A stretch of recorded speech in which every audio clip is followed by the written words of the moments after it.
बिस्मिल्लाहिर्रहमानिर्रहीम। अस्सलाम वालेकुम। कैसे हैं आप सब? जहाँ रहें खुश रहें, आबाद रहें। आज मैं आपके साथ बीफ मलाई टिक्का बोटी की रेसिपी शेयर करूंगी जो कि बहुत मज़ेदार बनता है, बहुत इजीली बन जाता है। 2 kg बीफ बोटी की रेसिपी शेयर करूंगी। मैंने यहाँ पर रूखा गोश्त लिया है। कुछ स्पाइसेस को मैं ड्राई रोस्ट करूँगी। 2 टेबलस्पून साबित धनिया, 2 टेबलस्पून ज़ीरा।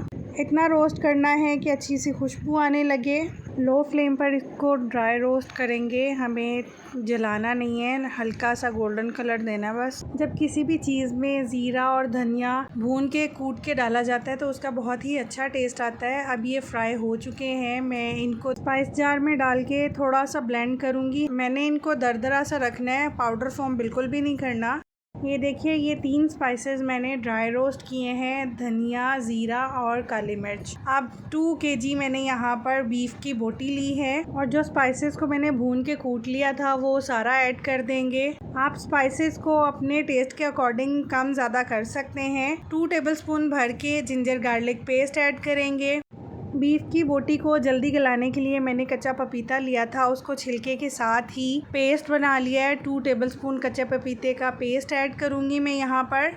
4 से 5 हरी मिर्चें ले ली थी, उनका भी मैंने पेस्ट बना लिया था, वो ऐड करेंगे। 3 टेबलस्पून लेमन जूस ऐड करूँगी और हाफ टेट्रा पैक का क्रीम का पैकेट ऐड करूँगी। यहाँ पर मलाई बोटी को थोड़ा सा चटपटा करने के लिए मैं यहाँ पर तिक्का मसाला ऐड कर रही हूँ। 2 टेबलस्पून ऐड कर रही हूँ। ये आप ऐड करके देखिएगा, बहुत ही डिफरेंट और बहुत ही मज़ेदार टेस्ट देता है ये। 1 टीस्पून गरम मसाला पाउडर, 1 टेबलस्पून सॉल्ट, आप अकॉर्डिंग टू टेस्ट ऐड कीजिएगा। जितना कम ज़्यादा करना हो आप उतना सॉल्ट ऐड कर सकते हैं। दही ऐड करेंगे 1 कप और इसको सबको अच्छे से मिक्स करके तकरीबन 2 घंटे आप ज़रूर छोड़िएगा ताकि बीफ की बोटी में अच्छे से स्पाइसेस का टेस्ट आ जाए और जो पपीता हमने ऐड किया है वो गिलावट का प्रोसेस स्टार्ट कर सके।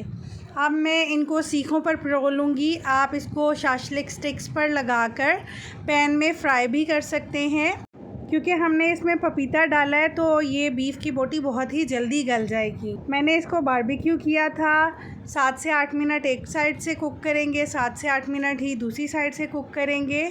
आपको मैंने पैन की ऑप्शन भी दे दी है, आप उसमें भी फ्राई कर सकते हैं और इस तरह से बारबेक्यू भी कर सकते हैं। जब बीफ बोटी दोनों साइड से कुक हो जाएगी तो मैंने लास्ट में इस पे बटर लगाया था। आप ऑयल, घी जो भी लगाना चाहें लगा सकते हैं। अगर पैन में बनाएंगे तो आप लास्ट में कोयले का धुआं दे के बारबेक्यू इफेक्ट दे सकते हैं और लास्ट में लेमन जूस स्प्रिंकल करेंगे ऊपर। मज़ेदार बीफ मलाई बोटी बिल्कुल तैयार है। बहुत सॉफ्ट बनी थी, बहुत ही मज़ेदार बनी थी और बहुत ही इजीली और झटपट बन जाती है। अगर रेसिपी पसंद आई हो तो लाइक कीजिएगा, कमेंट सेक्शन में अपना फीडबैक ज़रूर दीजिएगा।